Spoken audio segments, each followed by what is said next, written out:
So let's move on to the second topic with mass immigration. So with the mass migration, right, with Trump coming into power, right, and soon to be the next president, there's a massive call for mass deportation, correct?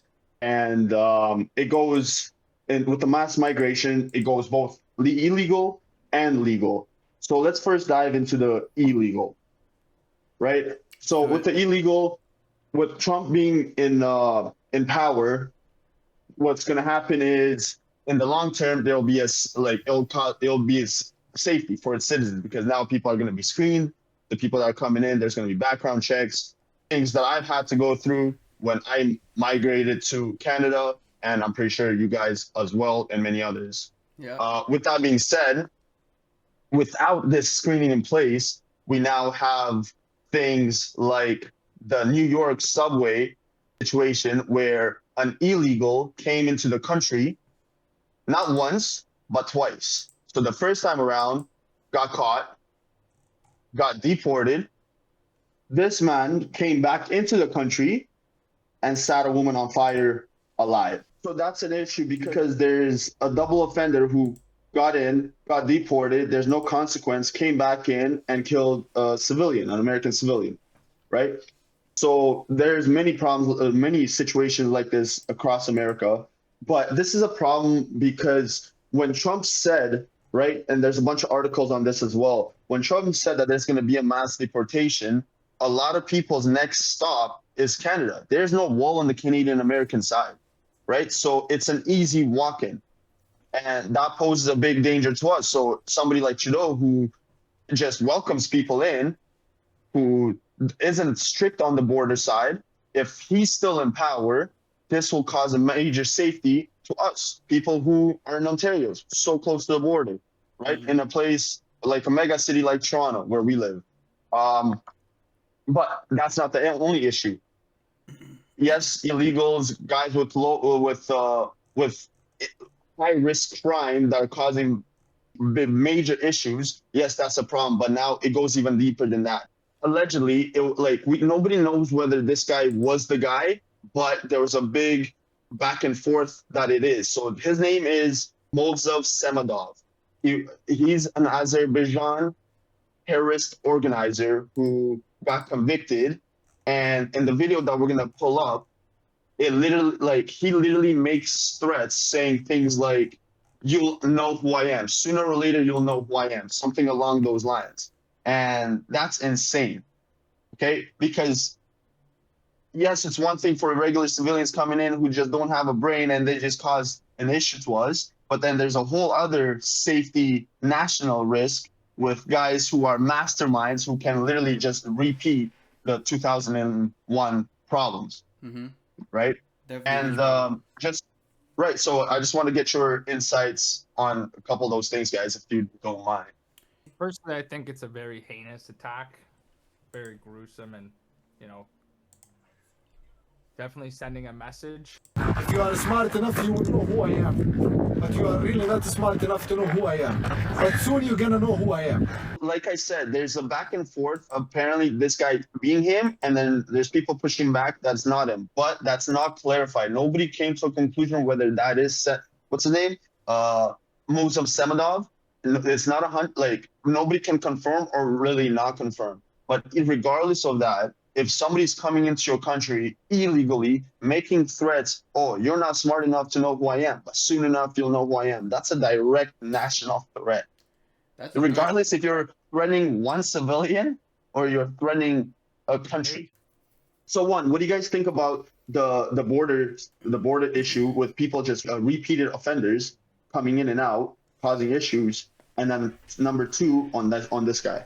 I think it's like I was telling you guys the other day. I think it's a little messed up with the system. How yeah, I understand that maybe they're not citizens, so they have to be extradited to their country. But I do believe there's a line that can't be crossed. If these illegals are committing crimes, especially like murder, I don't think that extraditing thing should be applicable because they have murdered a citizen of our country. at that point, extradition should not be applied. It should be, okay, we have to do something about this guy, because if he goes back to his country, especially like that guy who set the lady on fire, like that was his second offense for him, coming in and doing something like that.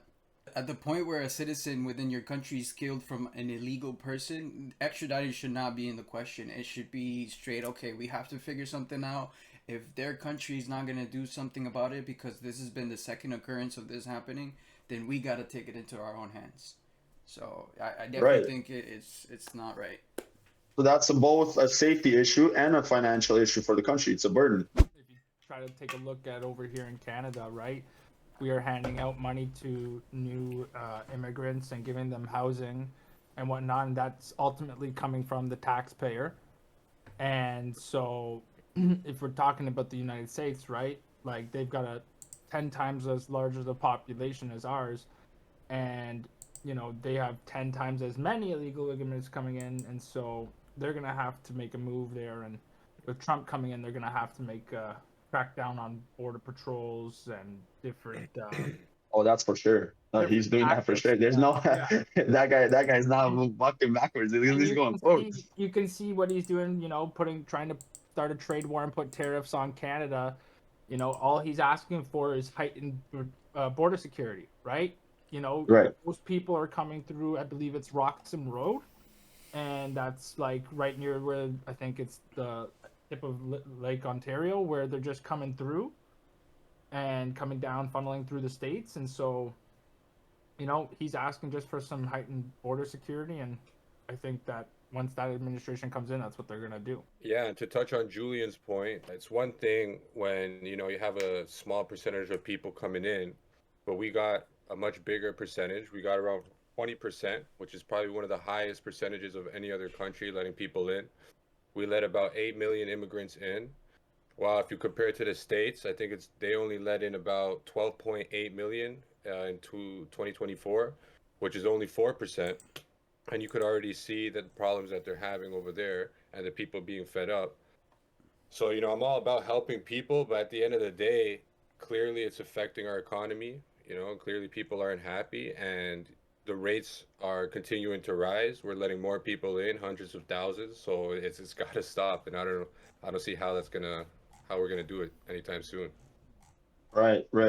So that's more on the illegal side that we just covered. So now let's go dive a little bit into the legal side. Joseph, I know you wanted to talk a little bit about the H1-B visa, if I'm not mistaken. I wanted to definitely talk about this because like people think like only illegal immigration is affecting us, but there is the legal side that's also like affecting us tremendously, and we've noticed it like the last couple of years.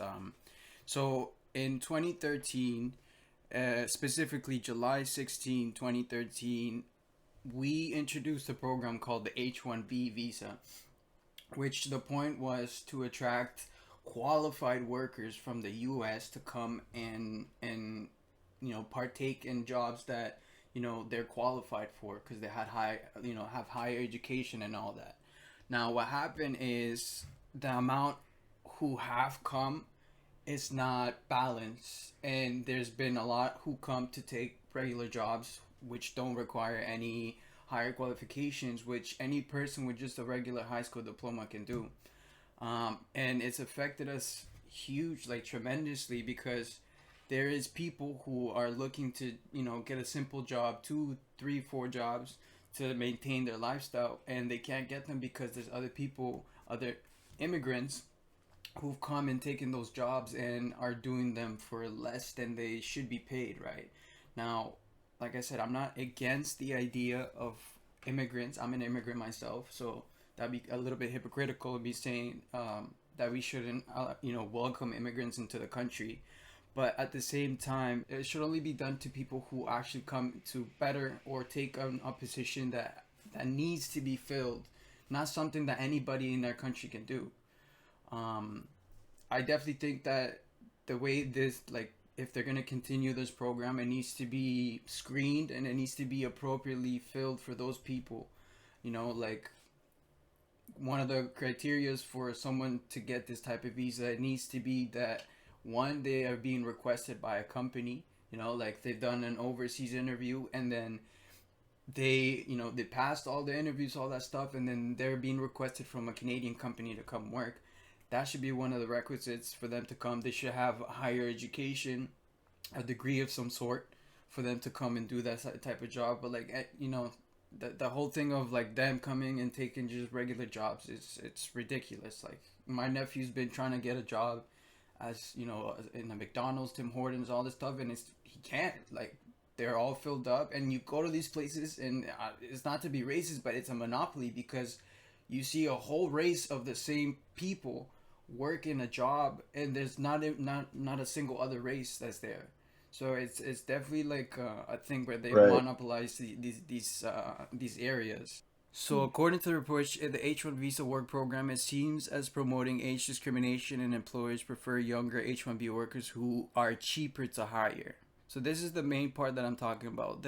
These companies are bringing in people who are younger and cheaper to hire to profit from this program, to lower wages, to save money, and that's a big no-no. That's a huge no-no. That's taken away from our citizens. That's lowering the job rates that people are allowed to get. Right, so they go into depth over here about like how it started, when it came into being, and all that stuff. But that's the biggest Right, so- takeaway from this. Right. So there's pros and cons. If the government has a plan in place and they do it properly, it could bring economic growth. It could bring entrepreneurial spirit to the country. It could fill the jobs that, you know, the citizens of that country are either not qualified or that they just don't want to take on. And so you bring these people in to fill those voids, right? But if not done correctly, then it does the exact opposite. It actually directly harms the citizens, right? There's kids that coming out of high school who cannot find jobs, right? So that is obviously a problem. And I think another major problem is mega city, a Toronto like area, getting over congested. For example, we try to go from let's say Oakville to Toronto, and at one point we have to enter the Gardner, right? During rush hour, the transportation is insane, right? If something happens to one of the key ways of getting into the city, you're stuck there for hours. Congestion, clusterfuck. Way too much. So can they put a plan in place where maybe they can get people to, you know, to incentivize them to go to a place like Manitoba?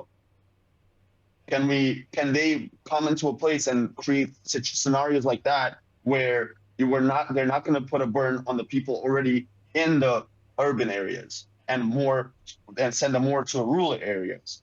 I do believe Canadian population is low, so based on the space that we have, but I just feel it's not done correctly and then causing problems. And to going even further, like you said, right? It's not to be racist, but that's the reality of it. It's causing an issue amongst communities. It's causing certain communities to be discriminated against, and that's just a byproduct of the scenario that the government created without a plan in place, right? So these problems don't happen and don't continue to even get even worse, because that's going to cause even more problems and it's going to cause a more chaotic scenario within communities. Yes, sir. So I think we should start with the